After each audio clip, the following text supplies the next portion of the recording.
Salut, dans cette vidéo, nous allons voir comment paramétrer Covadis, plus particulièrement l'édition GeoBase. Avant de le faire, nous allons répondre à une question. Cette question a été posée par une personne abonnée à notre page YouTube.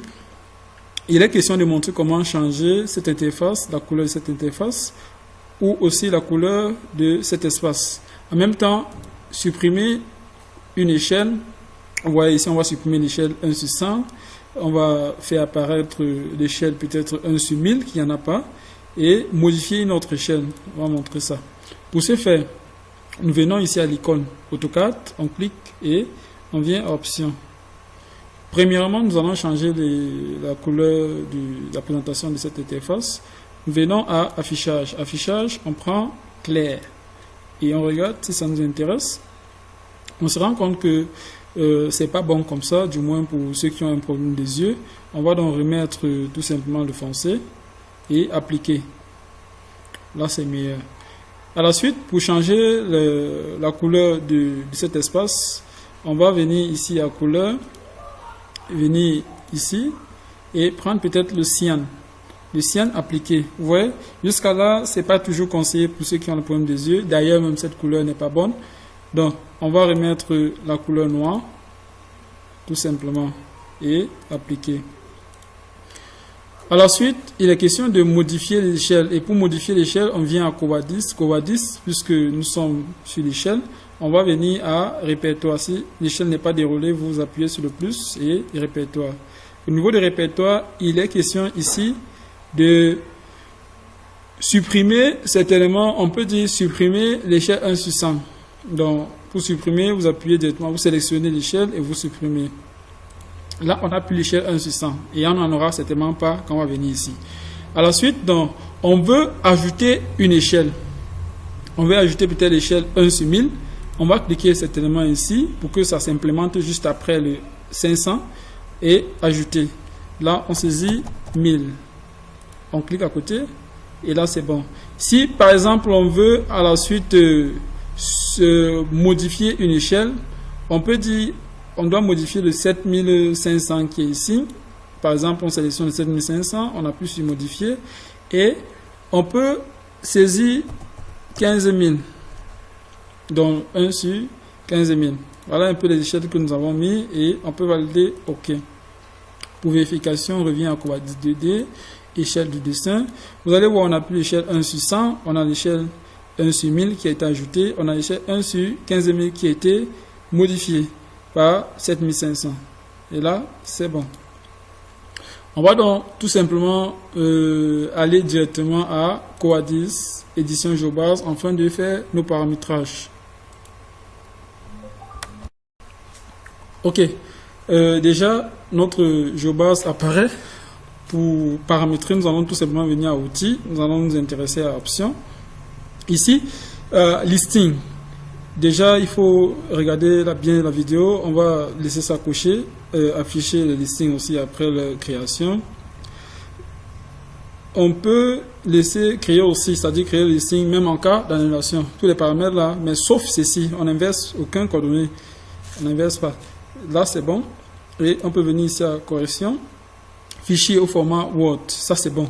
Donc, on va cocher ici, afin que quand le listing, on imprime le listing, que cela puisse sortir au format lisible Word. Ici, le nombre de décimales, vous pouvez décider de, c'est pour que quand le listing sorte, que nos distances soient à 3 chiffres après la virgule, les coordonnées à 3, la latitude à 3, ainsi de suite. Même chose, dénivelé 3.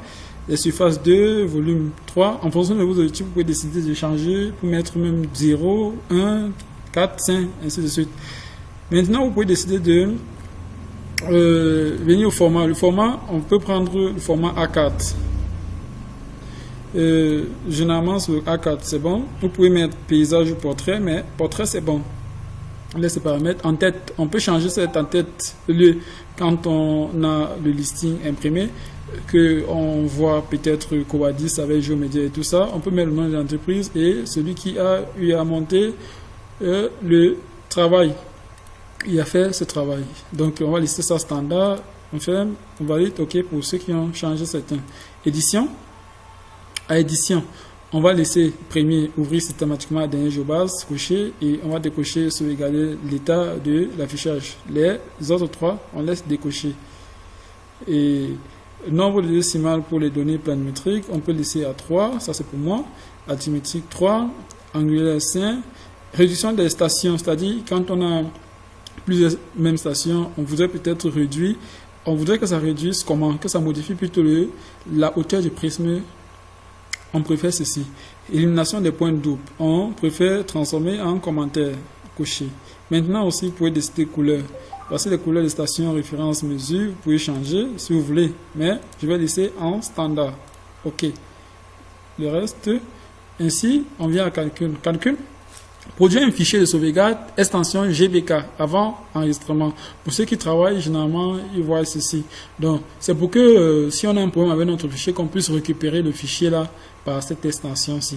Et ici, pouvoir enregistrer les résultats d'un calcul hors tolérance. Vraiment, on déconseille d'enregistrer un travail qui est déjà en hors tolérance. Mais vous pouvez décider de laisser quand même juste pour pouvoir étudier le listing en question. Vous voyez un peu. Donc, considérez les références en cercle à droite, si indéterminé. Oui, on va laisser ça cocher. Contrôler le V0 des stations coché. Recalculer le V0 des stations après calcul des cheminements. Moi, je n'ai pas besoin. Tenir compte des rattachements arithmétiques des stations, évidemment important. Tenir compte des V0 présents sur les stations intermédiaires. Pas du tout, pas besoin. Répartir la fermeture planimétrique et angulaire par rapport aux longueurs des côtés. Important, vraiment il faut cocher. Ici, il faut cocher ces deux. Si on travaille en 2D, c'est pas important, cette case en 2D. Mais si on travaille en 3D, c'est-à-dire avec déjà on a les hauteurs des prismes et il peut s'avérer qu'on a mal saisi une hauteur et que nous avons mis 0 sans s'en rendre compte. On souhaite donc en 3D que ça nous signale, que ça interprète ça comme point sans attitude. C'est important. Bon, maintenant, là, c'est coché, c'est bon. Apparaît ici, si vous avez les collimations verticales, en fait, ces éléments que vous voyez, constants des prismes, ainsi de suite, vous pouvez donc nommer l'appareil qui a ces éléments-là. Si vous avez fait un levier avec, vous pouvez donc ajouter ici et vous dire peut-être que c'est la top con. Une top con peut-être de marque, vous mettez le nom, ainsi de suite. C'est une TCR 407, vous écrivez, 307, vous écrivez, ou une TS02, vous écrivez, et avec ces éléments qui sont ici. Mais ceci nous importe peu, donc on va supprimer. Vous venez à la correction. La correction, elle est importante. Quand vous travaillez, s'il n'y a aucune correction, vous pouvez travailler avec la partie aucune. Vous pouvez laisser ça comme ça en paramètre.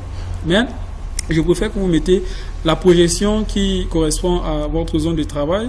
Pour moi, c'est le UTM zone 32 N. Donc, ici. Pour ceux qui sont certainement en certains pays, on a d'autres, le Maroc peut-être à le Maroc à la zone 1, 2, 3, vous voyez, 4, Tunisie, Nord, Sud, ainsi de suite, en fonction des pays, quoi. Ici, chez moi, c'est ceci que je mets en fonction de mon pays. Donc, il faut étudier vraiment la position de votre zone. Tolérance. Vous pouvez décider de particulariser la tolérance peut-être comme c'était à 2 cm. Ça, c'est personnalisé, c'est-à-dire ça dépend des projets. Et maintenant, le plus souvent, sans personnaliser, on utilise soit ça, soit ceci, soit un cheminement ordinaire, précision ou haute précision. Ça dépend encore de votre projet. Donc, on suppose que moi, je choisis ceci, cadastral 1988. Le plus souvent, ce sont ceux du cadastre qui travaillent avec cette tolérance aussi, avec cette tolérance. Donc, à polygonale, on va prendre aussi la cadastrale. C'est pour les leviers les leviers du cadastre qui sont définis ainsi. Mais si vous avez un projet qui définit dans haut la maîtrise d'œuvre, vous définissez les précisions, les tolérances, vous pouvez venir les entrer ici, tout simplement, sans avoir crainte de la manipulation.